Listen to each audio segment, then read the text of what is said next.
Hi, today I'm Samsung Galaxy A54 5G and I'll show you how to enable or disable silent mode on this device. So first we should open the settings application and tap to the sounds and vibration. You just activate silent mode, so we should switch sound to the mute one. So now silent mode successfully activated. If you want to turn it off, you should just switch mute one to the sound.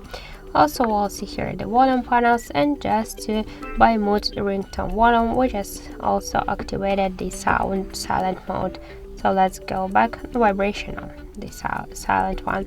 Just to unmute it and just to turn it off, unmute ringtone volume panel. Also, we get one more way how we can do that. Just open control panel and somewhere here you should find the sound icon. Just click twice on this icon. Now we can see that it switched to the mute one, so that means that the silent mode successfully activated. Just also to turn it off, we should switch mute to the sound one. And that's it.